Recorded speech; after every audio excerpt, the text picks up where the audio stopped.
Shalom saudara, selamat pagi, puji nama Tuhan.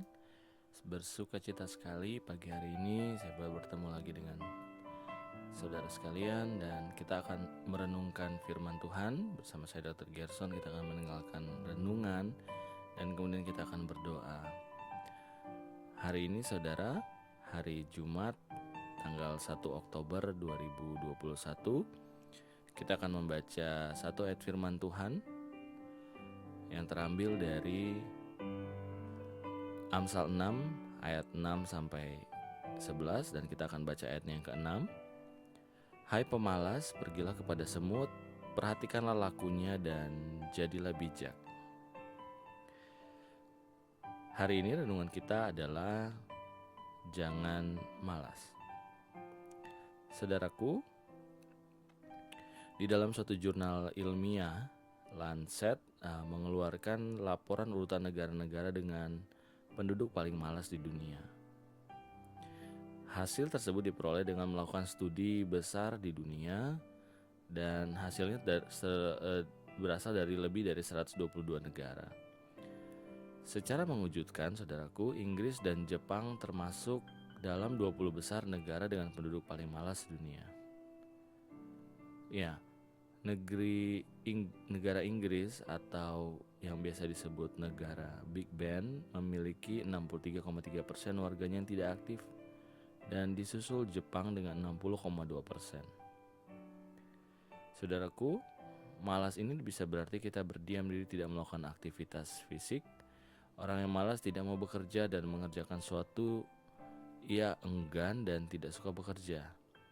Nah, dari hasil penelitian tersebut, sepertiga penduduk dunia tidak melakukan aktivitas minimal, yaitu 2,5 jam atau 2,5 jam per minggu. Juga gaya hidup malas ini ternyata menjadi salah satu penyebab utama kematian. Saudara, rasa malas bisa menghinggapi siapa saja. Banyak faktor yang membuat kita malas untuk melakukan aktivitas. Jika kita tidak bisa memeranginya, maka kemalasan itu akan membuat kita tidak produktif dan optimal. Nah saudara, ada suatu cerita yang menarik dari seorang wanita yang sakit perdarahan di Markus pasal 5. Saudaraku, kalau saudara ingat cerita ini, maka wanita ini secara tidak bosan-bosan untuk mencari kesembuhan. Saudaraku, wanita dalam cerita ini tidak malas menunggu Yesus lewat. Ia tidak malas melangkah, tidak malas bertindak, dan dia akhirnya memperoleh kesembuhan. Saudara bayangkan bila seandainya wanita ini malas dan tidak mau menunggu Yesus lewat. Apa jadinya kalau dia malas menghampiri Yesus dan malas untuk menjamah jumpai atau ujung jubahnya? Apa jadinya? Maka kalau wanita ini malas, tidak akan ada cerita tentang kesembuhan dari wanita yang sakit perdarahan 12 tahun. Tidak akan ada kisah menakjubkan. Tetapi kita tahu bahwa wanita ini adalah salah satu wanita yang berani dengan iman dan tanpa rasa enggan untuk mengalami kesembuhan. Saudaraku, banyak kita tidak mendapatkan berkat Tuhan hanya karena kita malas. Saudara, meskipun banyak tantangan dalam hidup kita harus tahu bahwa berkat Tuhan itu ada di depan kita dan Tuhan menyediakannya. Seperti ketika bangsa Israel memasuk Kanaan, ada usaha yang dilakukan. Meskipun dianggap kecil, tetapi usaha yang kita lakukan, bila Tuhan menyertai, maka kita akan memperoleh manfaat yang besar. Mari kita dengarkan firman Tuhan dan tanamkan bahwa kita harus belajar dari semut untuk kita tidak boleh malas. Ya saudara, bahwa kemalasan merupakan salah satu penghambat dari keberhasilan dan membangun masa depan yang penuh dengan pengharapan. Saya percaya kita semua boleh belajar hari ini supaya kita menghindari rasa malas. Mari kita berdoa. Terima kasih Bapa, kami bersyukur buat pagi hari ini. Tuhan, kami tahu Tuhan boleh berbicara secara pribadi atas setiap kami. Walaupun renungan yang kami dengarkan sama Tuhan, tapi kami tahu Tuhan boleh berbicara secara khusus dan secara pribadi untuk kami.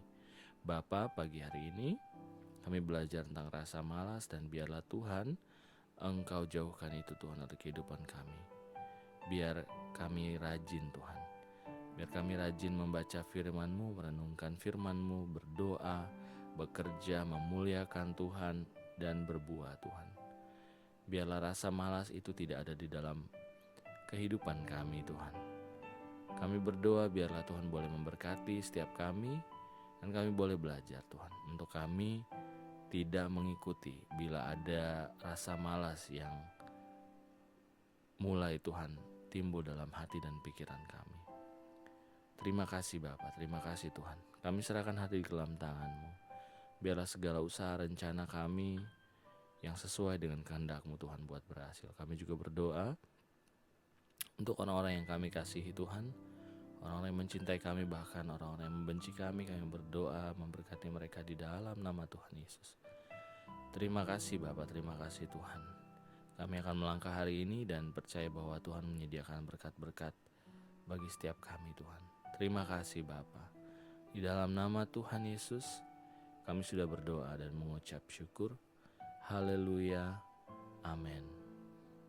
Puji nama Tuhan saudara. Berbahagialah kita yang mendengarkan firman Tuhan dan melakukannya. Puji nama Tuhan. Sampai ketemu lagi besok dalam renungan pagi Kristen.